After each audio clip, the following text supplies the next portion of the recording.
So one of the things for me that I was nervous about manufacturing is that I thought that it was dark and dirty and that it was unsafe. And one of the things I came to realize is that it's one of the most safe environments that I could have worked in. Safety is a huge thing here. And on top of that, it's not dirty, it's not dark, it's bright, it's clean, it's modern even in a lot of ways. Growing up in the area, I heard from my grandparents and my parents about the steel mill shutting down in '79. And then as I grew up, I saw other large manufacturers pull out of the area.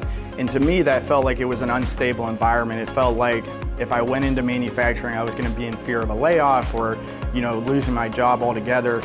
So I was never sure about going into manufacturing, but as I worked in manufacturing, I realized that it is stable. There is a good career here. I had good benefits. I'm able to feed my family. I'm able to have a good life.